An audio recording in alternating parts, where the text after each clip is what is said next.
wabarakatuh. Bunda, gimana kabarnya? Sehat ya?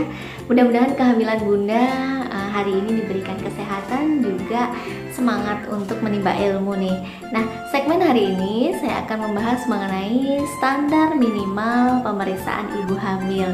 Apa saja sih yang sebenarnya ibu hamil itu wajib diperiksa selama pemeriksaan di tempat dokter ataupun bidan. Nah, sekarang Bun, banyak yang tanya nih, ibu hamil yang tanya bagaimana sih kalau periksa hamil itu, apa saja yang diperiksa.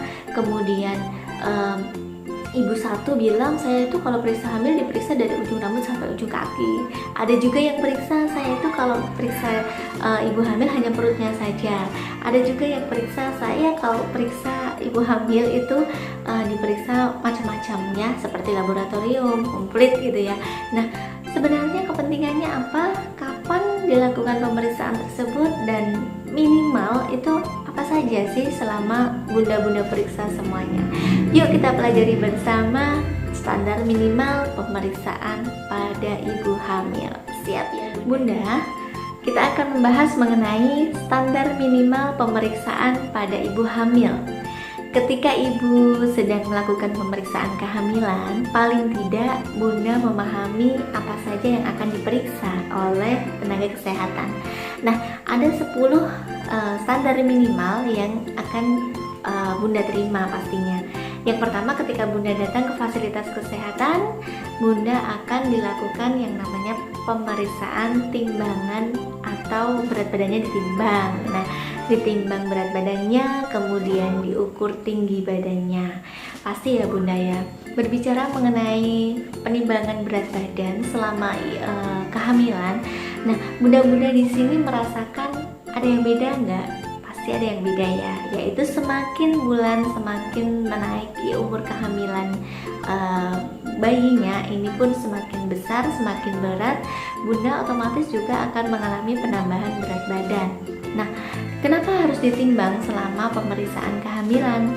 Pemeriksaan kehamilan ini penting sekali untuk memantau seberapa pertumbuhan dan juga perkembangan tubuh Bunda ya. Tubuh Bunda di sini artinya semakin naik berat badannya, semakin naik pula taksiran berat janinnya.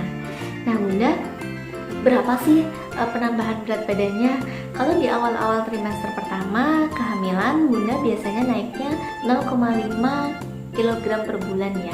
Jadi masih sebulan itu setengah kilo gitu ya. Nah, itu wajar. Karena apa? Karena di awal kehamilan Bunda masih merasakan mungkin ada ketidaknyamanan selama masa kehamilan trimester pertama, yaitu 3 bulan ke bawah ya umur kehamilan itu. Nah, biasanya Bunda akan terasa mual, kemudian nafsu makan menurun, bahkan kadang-kadang nih berat badannya pun ikut turun.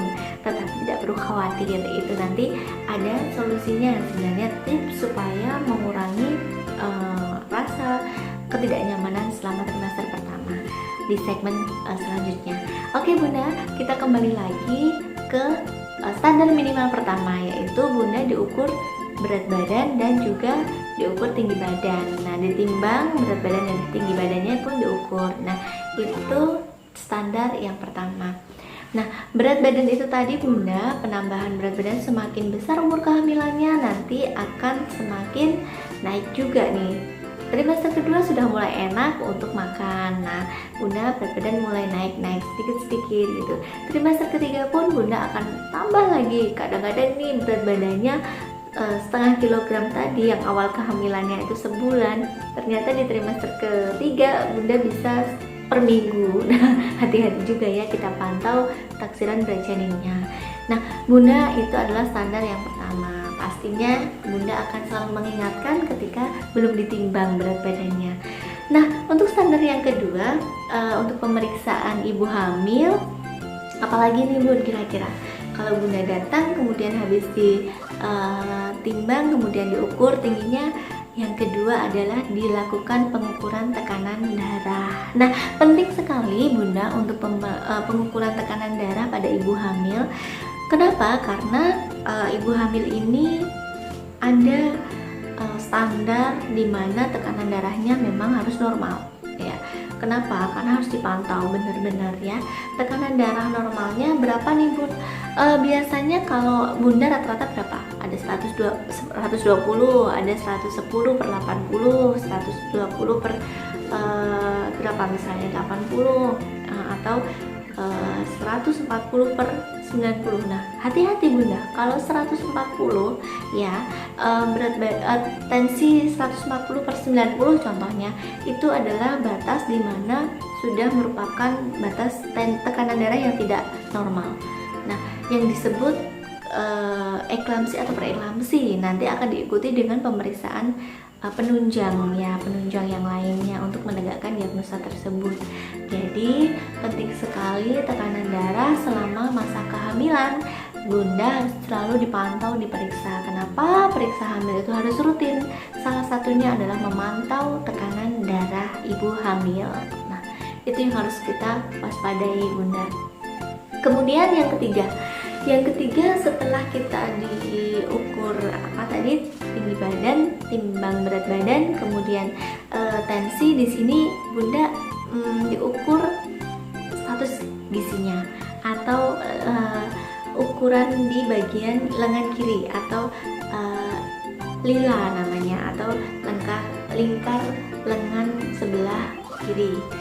Ukur lila, lingkar lengan atas. Baik Bunda, untuk yang pemeriksaan ketiga yaitu status gizi. Bunda akan diukur untuk menentukan status gizi ibu hamil pada lengan kirinya. Di lengan kiri ini di bagian atas. Nah, Bunda akan diukur minimal itu didapatkan ukuran minimal 23,5 cm untuk dikatakan Bunda ini status gizinya baik ya saat pemeriksaan kehamilan tersebut. Jadi Bunda di sini benar-benar Bunda harus memperhatikan makanan sehari-hari, kemudian frekuensi makanannya juga sehari ini harus makan berapa kali, porsinya juga, sehingga menciptakan lingkar lengan atas Bunda itu minimal 23,5 cm. Kalau tidak ada Bunda gimana? Kalau hanya ada 20 cm berarti status gizi Bunda kurang. Nah, masih bisa dikejar terus ya, dikejar terus dengan pola makan yang benar dan sehat. Oke, semangat ya Bunda ya, agar kalau status gizinya Bunda baik, juga bayinya pun berat badannya pun naik ya. Kemudian yang keempat, apa Bunda yang keempat?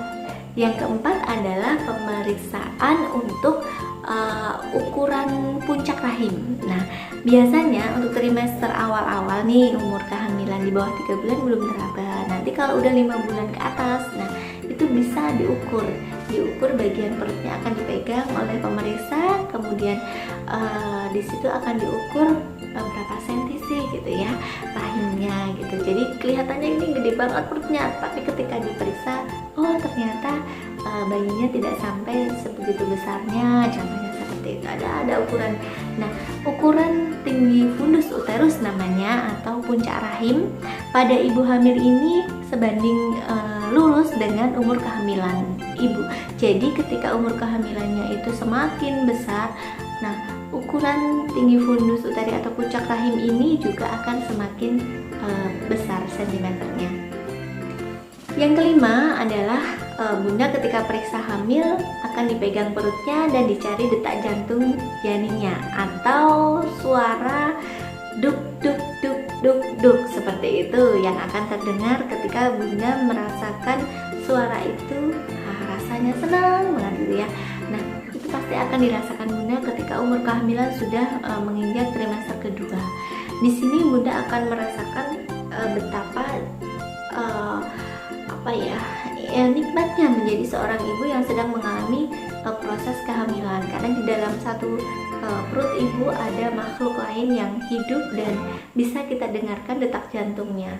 Nah, Bunda di sini detak jantung janin normal itu antara 120 sampai 160 kali per menit, sehingga Bunda kalau misalnya nih mau periksa, Bunda makan dulu yang sehat ya, yang banyak, minumnya juga yang banyak, sehingga ketika diperiksa detak jantung janinnya itu akan normal, terdengar teratur, normal, tidak kurang oksigen seperti itu ya. Nah, harapannya memang dari sehari-hari Bunda baik gitu ya. Karena apa? Karena detak jantung janin ini adalah bentuk bukti bahwa janin sehat, mendapat asupan nutrisi dari bunda yang sehat, yang baik juga, seperti itu. Nah, selanjutnya yang keenam adalah screening imunisasi tetanus toxoid ya, TT. Jadi kira-kira saya udah pernah diimunisasi belum ya waktu bayi gitu ya. Selama hamil ini bunda akan di screening waktu bayi, kemudian waktu SD atau sekolah, kemudian waktu mau menikah, dan sejak hamil, mungkin anak pertama dulu, anak kedua, atau kehamilan sebelumnya. Pasti bunda akan ditanya oleh petugas kesehatan di screening TT. Nah, untuk waktu penyuntikan imunisasi TT ini kapan gitu ya? Untuk waktu penyuntikan imunisasi TT ini biasanya akan diberikan, memang aturannya ya, itu trimester minimal trimester kedua gitu ya. Nah, nanti bunda akan dilakukan suntikan di lengan kiri juga. Nah, syaratnya bunda harus sehat, tidak ada demam, tidak sakit, sehingga bisa dilakukan pemeriksaan imunisasi atau suntikan imunisasi TT pada ibu hamil. Nah, di sini bunda sebelumnya akan di screening dulu. Oke. Kemudian selanjutnya bunda ketujuh adalah pemberian zat besi atau tablet tambah darah. Nah, sering kita dengar ya, ibu hamil setiap hari minum obat. Nah, di sini tidak boleh bosan, tidak boleh juga diumpetin gitu ya, karena mungkin bunda bosan setiap hari harus minum. Tapi perlu diingat, selama masa kehamilan, ibu hamil paling tidak minum 90 tablet tambah darah atau zat besi. Fungsinya luar biasa bunda, karena di dalam tubuh ibu hamil itu banyak sekali proses untuk tumbuh kembang janin di dalam kehamilan bunda, sehingga dibutuhkan yang namanya tambahan atau zat besi ini atau obat tablet tambah darah. Nah, kalau misalkan bunda kekurangan zat besi di dalam darah bunda, itu akan mengakibatkan anemia, yaitu kadar hemoglobin di dalam darah. Biasanya kadar normalnya adalah minimal 11,5 ya bunda, sampai 12 gram per sen. Tetapi ketika bunda tidak minum tambah darah, bisa terjadi anemia. Nah, anemia ini sangat berbahaya untuk ibu hamil, karena selain membahayakan ibu hamil itu sendiri, juga membahayakan bayinya atau janinnya. Nah, apa saja sih bahayanya kalau kita anemia? Pastinya salah satunya bunda bisa perdarahan ketika proses persalinan. Yang kedua, bisa lahir prematur. Kemudian untuk janinnya, pastinya kita kan pingin nih anak bayi yang kita kandung itu sehat, pintar. Kalau misalnya terjadi anemia, janin yang ada di dalam kandungan kita pun suplai oksigen ke otaknya pun berkurang, sehingga otomatis tingkat kecerdasannya pun terpengaruh. Kemudian apalagi bunda, berat badan bayi bisa rendah, sehingga bayinya beratnya kecil gitu ya. Banyak sekali kekurangan dari anemia ini ya, bahwa ini sangat mengancam jiwa ibu dan juga jiwa bayi. Nah, jangan sampai bunda kekurangan zat besi di dalam darah selama masa kehamilan. Jadi harus semangat. Jadi kita punya impian besok ini dedeknya kita harus sehat, seperti itu ya bunda. Oke bunda, seperti itu saja. Nah, kemudian apa saja sih makanan-makanan yang harus dikonsumsi agar tidak terjadi anemia? Itu nanti pasti ada segmen lainnya yang kita akan bahas bagaimana selanjutnya untuk nutrisi apa yang bisa meningkatkan zat besi di dalam tubuh kita atau kadar hemoglobin dalam darah. Yang kedelapan adalah tes laboratorium. Nah, tes laboratorium pada ibu hamil ini memang tidak selalu dilakukan selama pemeriksaan kehamilan, tetapi paling tidak di trimester pertama di sini bunda akan dilakukan pemeriksaan laboratorium lengkap, meliputi pemeriksaan hemoglobin dalam darah, kemudian pemeriksaan HbSAg, kemudian pemeriksaan HIV, kemudian pemeriksaan yang namanya pemeriksaan protein urin reduksi, dan juga pemeriksaan gula darah sewaktu. Nah bunda yang mungkin baru pertama kali mau dites kehamilannya pun diperiksa yang namanya pemeriksaan PP tes kehamilan, dan juga yang belum mengetahui golongan darah juga resusnya akan diperiksa pemeriksaan golongan darah dan resus. Nah bunda di sini lengkap sekali untuk pemeriksaan laboratorium untuk kunjungan pertama. Nah selanjutnya ketika kita nanti trimester kedua, kita akan diperiksa ulang untuk pemeriksaan penunjang ya. Apa saja, misalnya saat itu tensinya tinggi. Nah, Bunda akan dicek ulang untuk pemeriksaan urin proteinnya, urin reduksi juga ketika ada indikasi. Nah, trimester ketiga Bunda akan dicek ulang hemoglobinnya. Nah, di sini kita akan lihat apakah ada penurunan kadar hemoglobin di dalam darah. Nah, karena ini penting sekali untuk meningkatkan agar tidak terjadi anemia juga. Kemudian Bunda di sini pun akan diulang urin protein dan reduksi urinnya. Atas indikasi kalau ada tanda berat bayinya terlalu besar gitu, itu pun akan diulang yang namanya pemeriksaan gula darah sewaktu. Nah, itu pemeriksaan standar minimal yang nomor 8. Nah, untuk standar minimal yang nomor 9 adalah tata laksana kasus. Jadi Bunda ada kasus apa nih, misalnya nih ada keluhan apa gitu. Oh, saya ada keluhan, misalnya nih Bunda mengalami keluhan kakinya bengkak. Nah, kaki bengkak selama kehamilan pasti akan diperiksa tensi atau tekanan darahnya, dilihat dulu tekanan darahnya. Kemudian jika tekanan darahnya tinggi dan petugas kesehatan pun akan memeriksa laboratorium penunjangnya, yaitu urin proteinnya. Apakah ada protein di dalam urin gitu ya. Ketika hasilnya negatif itu normal, ketika hasilnya positif ada 1, 2, 3, 4. Nah, itu yang berbahaya, mengarah ke preeklamsi atau eklamsi kehamilan, atau sering orang menyebutnya keracunan dalam kehamilan. Oke. Dan yang terakhir Bunda, itu yang ke-10. Apa ya yang ke-10 ya? Yang ke-10 adalah konseling ya Bunda ya. Konseling ini temu bicara.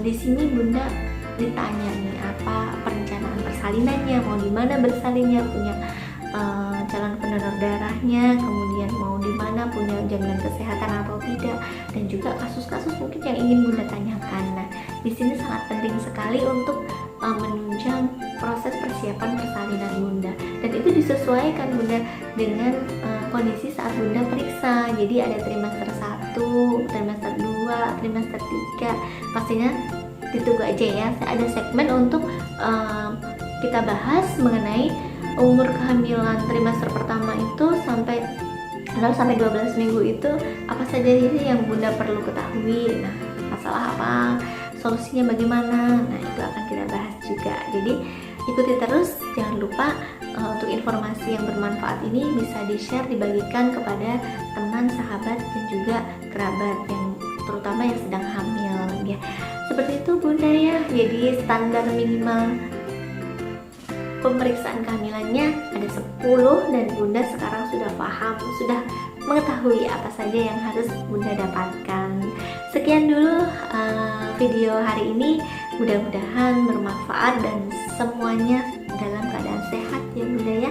Doanya untuk Bunda selama kehamilan diberikan pengalaman yang berharga dan pastinya menikmati indahnya rasanya seorang wanita mengalami kehamilan yang luar biasa. Saya akhiri, wassalamualaikum warahmatullahi wabarakatuh.